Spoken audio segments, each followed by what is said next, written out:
Hello दोस्तों, तो कैसे हो आप सभी लोग। मेरा नाम है हरमनप्रीत सिंह और आप देख रहे हैं Harman bats.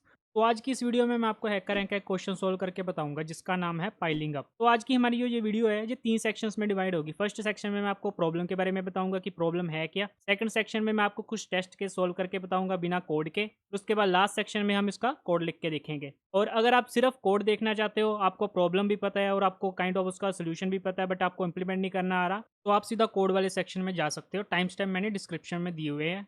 So without wasting any more time, let's jump into the topic. तो सबसे पहले हम देखते हैं कि हमारी पाइलिंग अप प्रॉब्लम है क्या और इसमें हमें क्या दिया हुआ है। तो पाइलिंग अप प्रॉब्लम में हमें horizontal row of n cubes दिया गया है जिसमें हमें length of each cube given है। ठीक है, अब एग्जांपल के तौर पे मैं इस लिस्ट को कंसिडर करता हूँ और मैं लिख भी देता हूँ इसके नंबर्स 1 2 3 7 एंड 8। इस लिस्ट में हमें हर एक क्यूब की लेंथ दी हुई है, इसलिए हम कह सकते हैं कि हमारी ये लिस्ट ऑफ क्यूब्स है। ठीक है, तो अब हमारा ये टास्क है कि हमें new vertical pile of cubes create करनी है। अब वर्टिकल पाइल ऑफ क्यूब्स का क्या मतलब है। ये हमारा एक वर्टिकल स्ट्रक्चर है जिसमें एक क्यूब के ऊपर दूसरा, दूसरे के ऊपर तीसरा, तीसरे के ऊपर चौथा, चौथे के ऊपर पाँचवा, ऐसे बनता जाएगा। हमें ऐसा एक स्ट्रक्चर क्रिएट करना है किसका यूज़ करके, हमारे horizontal row of n cubes का यूज़ करके, जो कि हमें गिवन है। ठीक है, तो इसे बनाने के लिए हमें कुछ डायरेक्शंस को फॉलो करना पड़ेगा जो कि उन्होंने हमें दी हुई है। ऊपर हमारी फर्स्ट डायरेक्शन लिखी हुई है और नीचे हमारी सेकंड डायरेक्शन लिखी हुई है। अब सबसे पहले हम फर्स्ट कंडीशन देखते हैं। उसे समझने के लिए हम दो क्यूब लेते हैं, एक मेरा टॉप वाला क्यूब है और उसके नीचे वाला क्यूब है।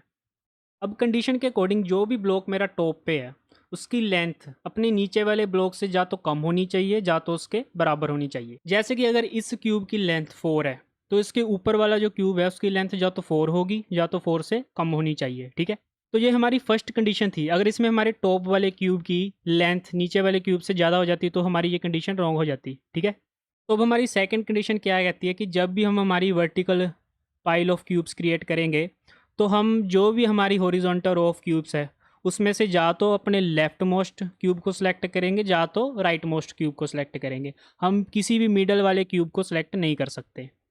ठीक है, तो फिर हमारी सेकंड कंडीशन क्या हुई कि हम जा तो सिर्फ लेफ्ट मोस्ट क्यूब को सिलेक्ट कर सकते हैं या फिर सिर्फ राइट मोस्ट क्यूब को सिलेक्ट कर सकते हैं।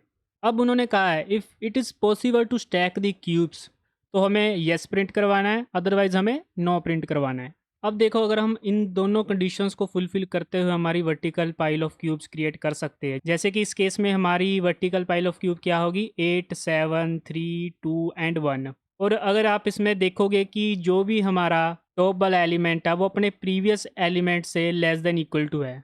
जैसे कि हमारा जो 7 है वो लेस देन इक्वल टू 8 है, हमारा 3 भी लेस देन इक्वल टू 7 है, हमारा 2 भी लेस देन इक्वल टू 3 है। ऐसे करके ये हमारी जो वर्टिकल पाइल है ये सारी कंडीशन को फुलफिल कर रही है और हमारा एक स्टैक बन रहा है इसमें, तो हम कह सकते हैं कि हम यस प्रिंट करवा देंगे। बट अगर किसी भी केस में हमारी कंडीशन रॉन्ग हो जाती, जैसे कि अगर हमारा 3 की जगह 8 या 9 आ जाता जो कि अपने पिछले वाले 7 से बड़ा है, तो इस केस में हमारी कंडीशन रॉन्ग हो जाती है और मैं नो प्रिंट करवा देता। ठीक है, तो अब आपको प्रॉब्लम तो समझ आ ही गई होगी। तो अब हम कुछ टेस्ट केस सोल्व करके देखते हैं। तो एक टेस्ट केस यहाँ पे दिया हुआ है और एक यहाँ पे दिया हुआ है, और यहाँ पे मैंने कुछ कंडीशंस भी लिखी हुई है जिसमें हमारी जो फर्स्ट कंडीशन है वो तो मैंने आपको पहले भी बताई थी, बट मैं फिर रिपीट कर देता हूँ कि हमें लेफ्ट मोस्ट और राइट मोस्ट क्यूब्स में से ही अपने क्यूब को सिलेक्ट करना है। और ब्रैकेट में मैंने ये भी लिखा हुआ है कि हमेशा हमें बड़े वाले क्यूब को पिक करना है। क्यूब ऐसा क्यों करना है मैं वो आपको बाद में बताऊंगा। और हमारी सेकंड कंडीशन ये है कि जो भी हमारा टॉप वाला क्यूब है उसकी जो लेंथ है वो अपने नीचे वाले क्यूब से या तो कम होनी चाहिए या तो उसके बराबर होनी चाहिए। ठीक है, तो अब हम अपनी जो भी वर्टिकल पाइल क्रिएट करेंगे वो इन कंडीशंस को ध्यान में रखते हुए करेंगे।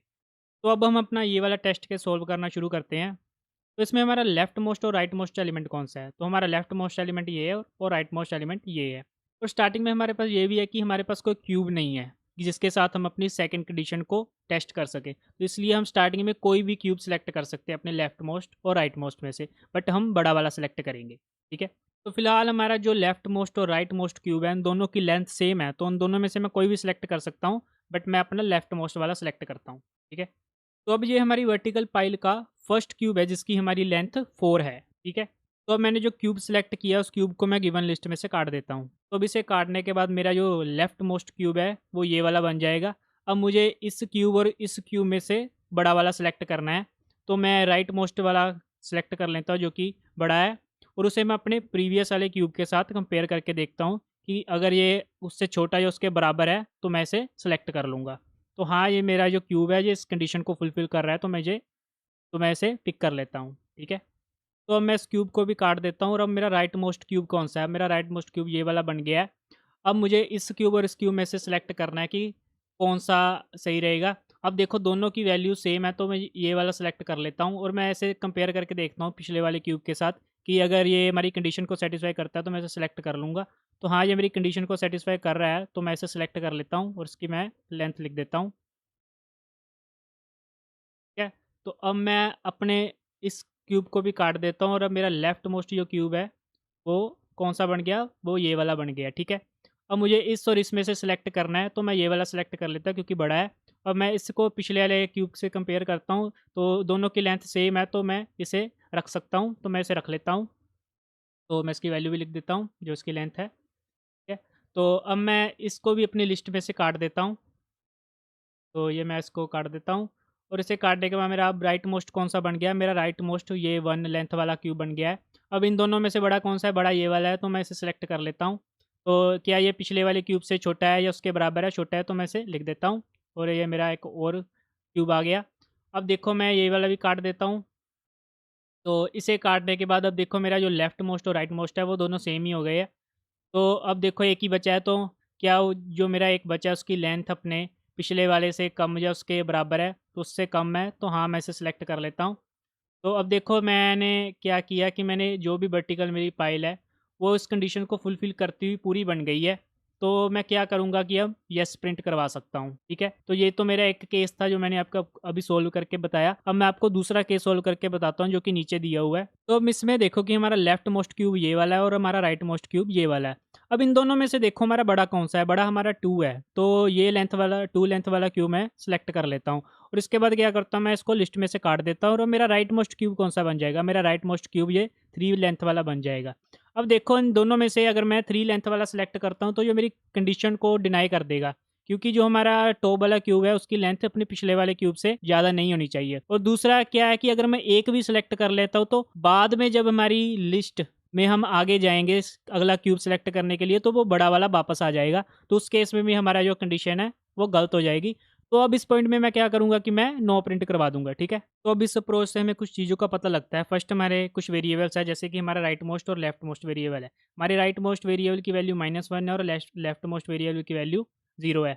राइट मोस्ट में हमारे लिस्ट का लास्ट क्यूब की इंडेक्स होगी और लेफ्ट मोस्ट में लिस्ट के फर्स्ट क्यूब की इंडेक्स होगी, ठीक है? और उसके बाद मैं एक प्री नाम का वेरिएबल लूँगा जिसमें मैं अपने पिछले वाले क्यूब की लेंथ को स्टोर करवाऊँगा। बट फ़िलहाल फर्स्ट इटरेशन में हमने कोई भी क्यूब सेलेक्ट नहीं किया है, इसलिए जो इसकी वैल्यू है वो नन होगी। इसके अलावा मैं डबल एंडेड क्यूब का यूज़ करूँगा क्योंकि हम दोनों साइड से एलिमेंट को रिमूव करवा रहे हैं अपनी लिस्ट के, तो ऐसे केस में डबल एंडेड क्यूब का यूज़ किया जा सकता है। और जो भी हमारी कंडीशंस है इफ एल्स वाली वो आपको पता ही है कौन सी इंप्लीमेंट करनी है, जो कि मैंने साइड में लिखी हुई है, उसे इंप्लीमेंट करना आसान है। तो अब हम कोडिंग वाले सेक्शन में चलते हैं और पूरे कोड को स्टेप बाय स्टेप लिख के देखते हैं, ठीक है? तो अब हम इसका कोड लिख के देखते हैं और सबसे पहले हम समझते हैं कि सैंपल इनपुट हमारा किस तरीके से है। जिसमें हमें स्टार्टिंग में 2 वैल्यू दी हुई है, जो कि हमारी इनपुट वैल्यू है और नंबर ऑफ ब्लॉक्स कि कितने नंबर ऑफ ब्लॉक्स के लिए हम ये चेक करना चाहते हैं कि हमारी वर्टिकल फाइल बनेगी कि नहीं। तो उसके बाद सेकंड लाइन में हमें फर्स्ट ब्लॉक जो हमारा है, फर्स्ट लिस्ट है हमारी, उसका साइज़ दिया हुआ है। उसके बाद उसके नीचे हमें उसके एलिमेंट्स या ईच चीज क्यूब की लेंथ दी हुई है, ठीक है? और इसी तरह सिमिलरली सेकंड के लिए भी यही काम किया गया है, ठीक है? तो ये हमारा सैंपल इनपुट है। तो मैं यहाँ पे एक कोड लिखूंगा जिसमें मैं लिखता हूँ अपना, तो मैं लिखता हूँ number of blocks equal to int of input, जो कि मेरा इंटीजर इनपुट लेगा अपने नंबर ऑफ ब्लॉक्स के लिए। उसके बाद मैं 2 लिस्ट क्रिएट करता हूँ। एक अपनी लिस्ट क्रिएट करता हूँ ब्लॉक्स नाम की, जो कि मेरे जितने भी ब्लॉक्स हैं, जितने भी मैं लिस्ट ले रहा हूँ इनपुट के तौर पे, उनको स्टोर कराएगी। और एक मैं लिस्ट लेता हूँ ब्लॉक्स साइज़ की, जो कि उनके जो रिस्पेक्टिव साइज़ है उसे स्टोर करवाएगी, ठीक है? अब मैं एक लूप लिखता हूँ जिसमें मैं लिखता हूँ for I in range number of blocks, कि कितने नंबर ऑफ ब्लॉक्स के लिए मुझे इनपुट लेना है। उसके बाद मैं लिखता हूँ ब्लॉक्स साइज डॉट अपेंड, तो ब्रैकेट में मैं लिखता हूँ इंट ऑफ इनपुट, जो कि मेरे नंबर ऑफ क्यूब्स या फिर एलिमेंट हो गए गिवन लिस्ट में। और मैं उस लिस्ट के लिए इनपुट लेता हूँ, तो मैं लिखता हूँ ब्लॉक्स डॉट अपेंड। तो मैं इसमें अपना इनपुट लेता हूँ जो कि मेरा स्ट्रिंग फॉर्मेट में होगा, जो कि जैसे 4 3 2 1 3 4, जिसके बीच में मेरी स्पेसिस भी होगी, ठीक है? तो अब इसके बीच में स्पेसिस है तो मैं क्या करूंगा, इसे इंडिविजुअल एलिमेंट्स में कन्वर्ट करने के लिए, अलग अलग करने के लिए और लिस्ट बनाने के लिए मैं इस पर स्प्लिट फंक्शन अप्लाई कर देता हूँ। इससे क्या होगा कि मेरा एलिमेंट अलग अलग हो जाएगा। और उसके बाद देखो रहेगा तो अभी भी ये स्ट्रिंग ही, अगर ये स्ट्रिंग है तो मैं चाहता हूँ कि अब ये इंट में कन्वर्ट हो जाए, तो मैं क्या करूँगा, मैं इस पे मैप फंक्शन अप्लाई करूँगा।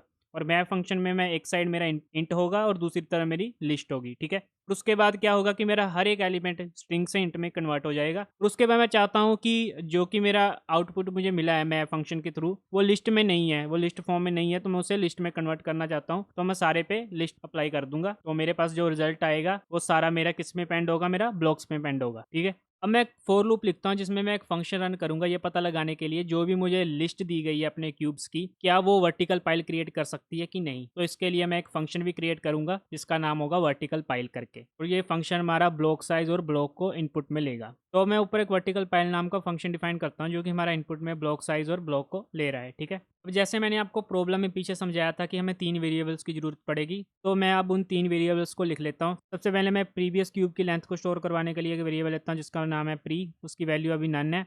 और एक मैं एल एम करके जो मेरा लेफ्ट मोस्ट इंडेक्स स्टोर कराने के काम आएगा उसकी वैल्यू 0 है। और एक आर एम जो राइट मोस्ट इंडेक्स को स्टोर कराने के काम आएगा उसकी वैल्यू -1 है, ठीक है। तीनों को मैं यहाँ पे लिख देता हूँ। अब मैं गिवन लिस्ट को डी क्यू में कन्वर्ट करने के लिए कलेक्शंस में से डी क्यू को इंपोर्ट करवाता हूँ। तो मैं लिखूंगा block equal to D Q और ब्रैकेट में ब्लॉक। अब मेरी जो लिस्ट है वो डबल एंडेड क्यू में कन्वर्ट हो चुकी है। अब मैं एक लूप लिखता हूँ जिसका यूज़ करके मैं लिस्ट के हर एलिमेंट के लिए अपनी कंडीशंस को चेक करूंगा। तो मैं कंडीशन लिखता हूँ अपनी, if block of L M greater than equal to block of R M, कि अगर मेरा लेफ्ट मोस्ट जो क्यूब है उसकी लेंथ राइट मोस्ट क्यूब की लेंथ के बराबर या उससे ज़्यादा है तो मैं लेफ्ट मोस्ट क्यूब को कंसिडर करूंगा। और उसके बाद मैं देखूंगा अगर मेरा जो प्री है उसकी वैल्यू नन है, या फिर जो मेरा लेफ्ट मोस्ट जो क्यूब है उसकी लेंथ अपने प्रीवियस क्यूब से कम है या उसके बराबर है, तो मैं क्या करूँगा, तो मैं जो भी मेरा लेफ्ट मोस्ट क्यूब है उसकी लेंथ को p वाले वेरिएबल में स्टोर करवा दूंगा। उसके बाद उस क्यूब को मैं लिस्ट में से पॉप करवा दूंगा जिसके लिए मैं लिखूंगा ब्लॉक डॉट पॉप लेफ्ट, जो कि मेरे लेफ्ट मोस्ट क्यूब को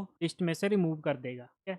तो अगर मेरा लेफ्ट मोस्ट क्यूब इफ़ वाली कंडीशंस को सेटिस्फाई नहीं करता है तो मेरी एल्स वाली कंडीशन रन होगी जिसमें मैं लिखूंगा रिटर्न प्रिंट नो, मतलब कि मेरा नो प्रिंट हो जाएगा, ठीक है। और मेरा फंक्शन एग्जिट हो जाएगा। तो ये सारा कुछ मैंने लेफ्ट मोस्ट के लिए लिखा है इफ़ के अंदर। और अगर मेरा राइट मोस्ट जो क्यूब है उसकी लेंथ अगर लेफ्ट मोस्ट से बड़ी होगी तो मैं क्या करूँगा कि एल्स वाली कंडीशन ऐड करूँगा जिसमें मैं ऊपर जो मैंने सारा कुछ लिखा कॉपी करके लिख दूंगा। बस 2 चेंजेस आएंगे, एक एल एम की जगह मैं आर एम लिख दूंगा जो मेरा राइट मोस्ट के लिए होगा, और दूसरा ब्लॉक डॉट पॉप लेफ्ट की जगह मैं सिर्फ पॉप लिखूंगा क्योंकि मैं राइट मोस्ट क्यूब की लेंथ को लिस्ट में से रिमूव करवा रहा हूँ, ठीक है। मेरा बाकी सारा सेम ही रहेगा। और अगर मेरी पूरी लूप बिना किसी इशू के रन हो जाती है, मीन्स कि कोई भी एल्स वाली कंडीशन रन नहीं होती है, तो मैं एंड में क्या करूँगा, मैं फंक्शन के एंड में लिखूंगा रिटर्न प्रिंट येस, जिससे ये पता लगता है कि जो भी हमें गिवन इनपुट दिया गया है उसका यूज़ करके हम वर्टिकल फाइल को क्रिएट कर सकते हैं। तो यहाँ पर हमारा कलेक्शन की जगह कलेक्शंस आएगा। तो ये हमारा पूरा कोड है। अब हम इसको रन करके देखते हैं और चेक करते हैं कि क्या हमारे टेस्ट केस पास हो रहे हैं। तो हाँ, हमारे टेस्ट केस बिल्कुल पास हो रहे हैं, सारे के सारे हो रहे हैं। तो मुझे उम्मीद है कि आपको ये क्वेश्चन काफ़ी अच्छे तरीके से समझ आ गया होगा। बट फिर भी अगर आपको कोई डाउट है तो आप मुझे कमेंट सेक्शन में पूछ सकते हो। और अगर आपको ये वीडियो अच्छी लगी है तो वीडियो को लाइक कर देना और चैनल को सब्सक्राइब कर देना। और अगर आप फैक्ट्री डिजाइन पैटर्न की वीडियो देखना चाहते हो जो कि मैंने पिछली वीडियो बनाई थी, तो स्क्रीन पर जो लेफ्ट वाली वीडियो है उस पर क्लिक करना। और अगर आप ऐसे और क्वेश्चन की वीडियो देखना चाहते हो जो मैं सोल्व कर रहा हूँ हैकर रैंक के, तो जो राइट में आपको प्ले लिस्ट शो हो रही है उस पर क्लिक कर लेना। तो मिलते हैं फिर अगली वीडियो में, तब तक के लिए stay healthy, keep learning and thank you.